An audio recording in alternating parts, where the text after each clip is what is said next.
Good morning. It's Sunday morning. It's 9 o'clock, and here I am with a Sunday thought. You can tell by my voice that I still have a little bit of that cold hanging around, mostly just not so much the cough anymore, thank goodness, but very nasally still. So I apologize for that, but we're getting there.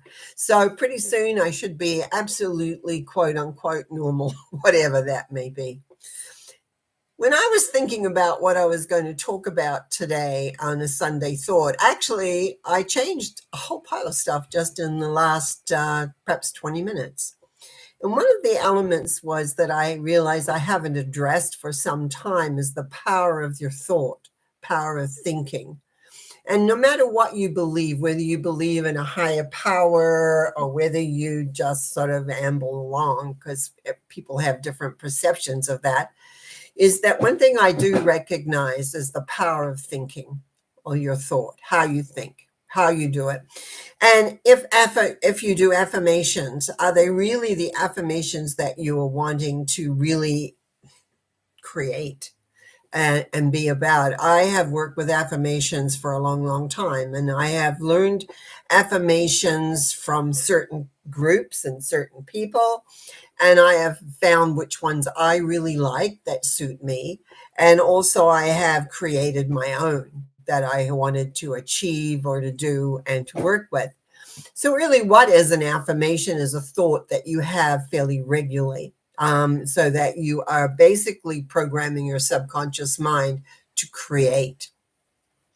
Now, if you're a little like me, sometimes you get a little lazy and sometimes you forget or you don't bother, you get caught up in whatever's going on and you don't always do the thinking that you should.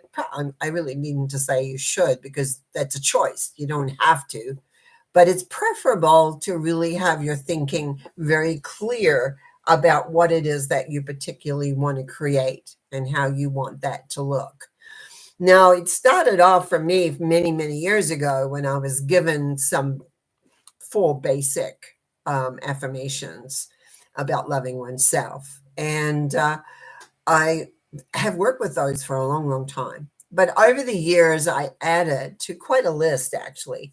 And very often when I go to bed, I won't say every night, but most nights, I will run through a series of these affirmations. Now, the thing is with affirmations, if they get too much, you might call it a rote, like you just kind of say them without really thinking of them or really moving them into the emotional level. That can happen. And a lot of people say, oh, they don't work or they're not, they're not effective.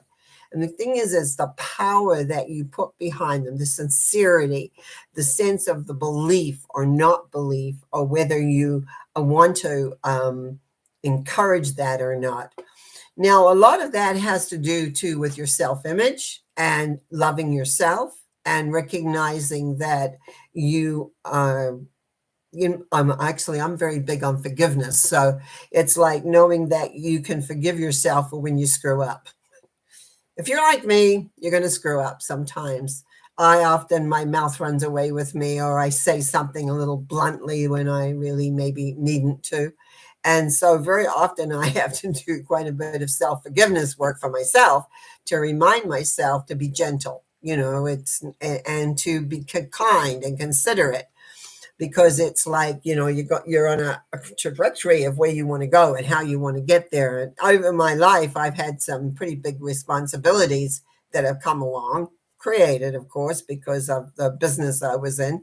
And it's like not always taking care or really thinking about how my words may affect other people, especially when I'm really busy and not thinking. So I've learned to be able to, and then now, of course, I'm sort of semi-retired. I call it I'm semi-retired. Some people look at that and go, oh, yeah, right. But it's like, it's still, I have quite a lot more spare time to think about things and to put things in perspective and situations like that.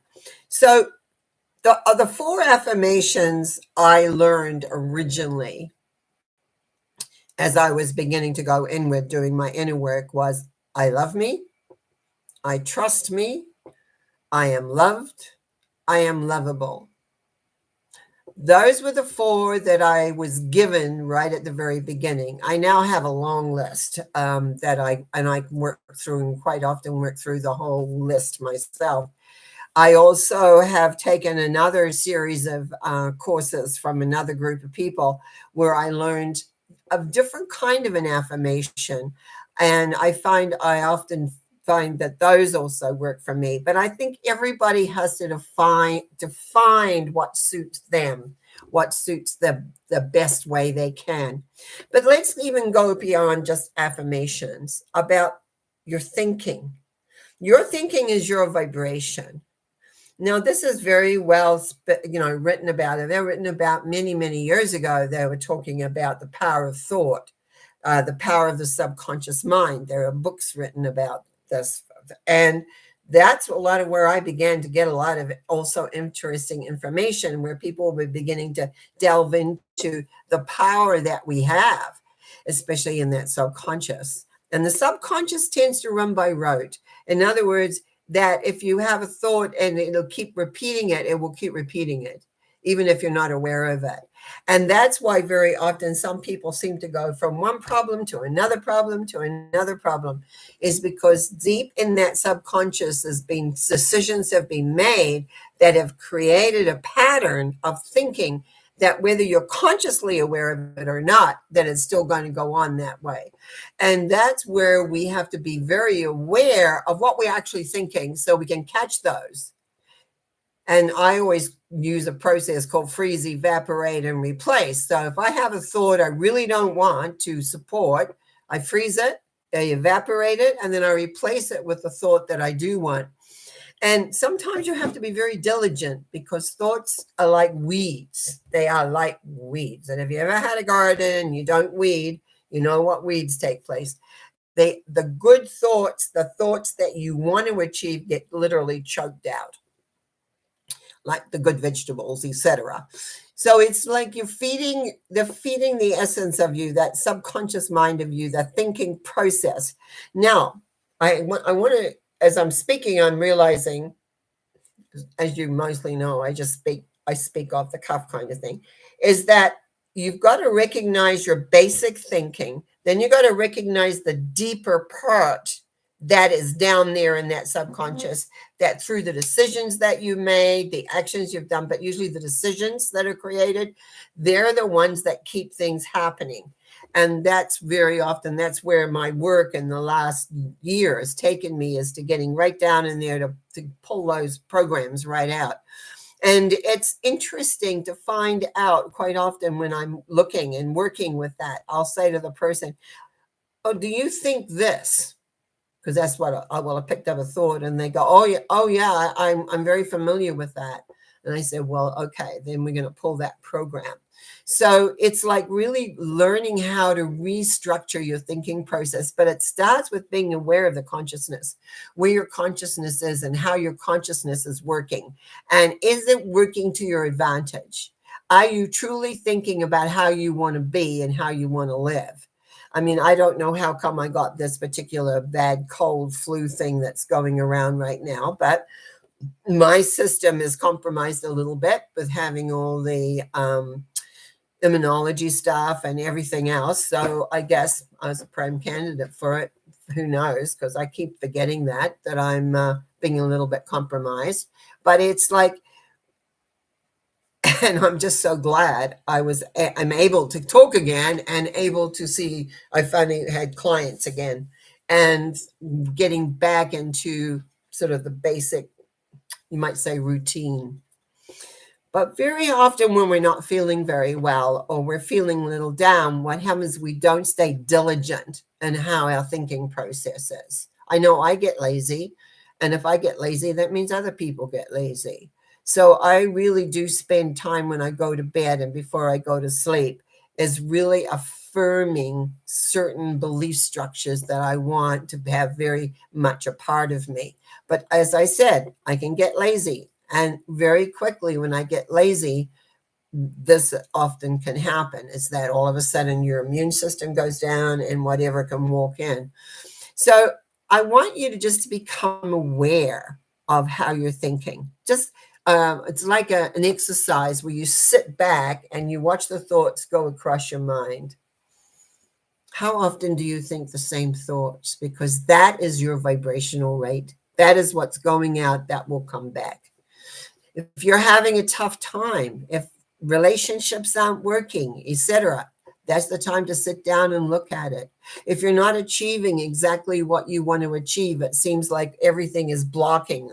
Take it again, sit back and watch the thinking going across the line, across the consciousness, making sure that you really are 100% behind the thoughts, well, thinking the thoughts. So you're behind the thought that you really want to create and what you want to do.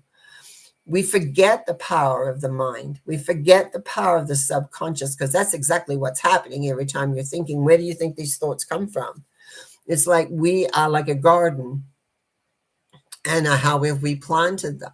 Have we worked them?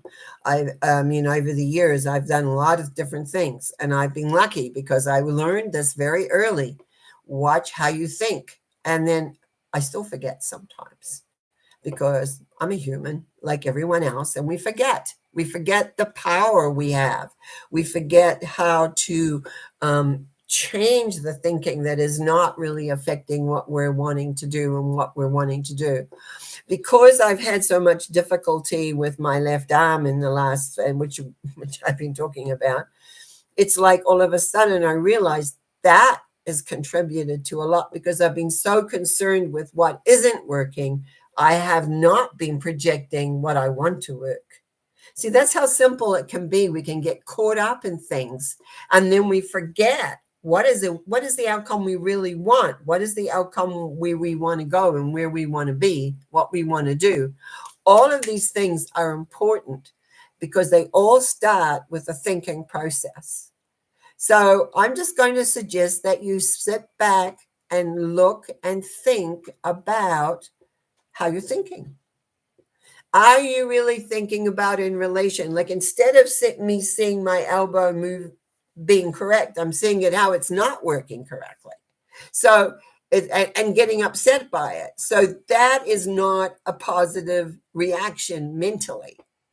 I need to be knowing that it will work. It will be, for whatever reason. And I'm going to see some people that hopefully will help more too. But the thing is that we've got to make that mental process working with what we really are wanting, what we're wanting to do, even though it seems impossible. We've got to have it consistently. So I'm going to wish you well today, and just, watch your thoughts. Take a moment, sit back, watch them go across the consciousness, because that's the pattern that's going out, number one. Number two is that I will be back on tomorrow night, Monday, with mental mind treatments.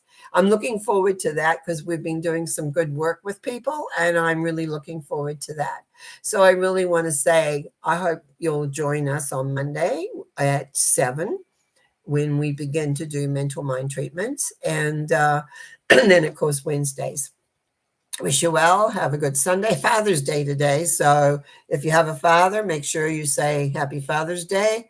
I will send a text off to my son, who is a father. So we will, enjoy Father's Day. The weather's not very kind or very nice here right at the moment. It has been quite nice, but it's not today.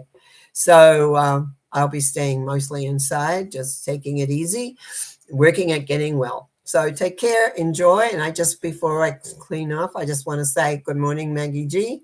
And she says, good morning, and glad to see you're feeling well. And I am much better. Thank you. Blessings for a wonderful day. You too, everybody. Have a great day. Talk to you tomorrow night. Bye.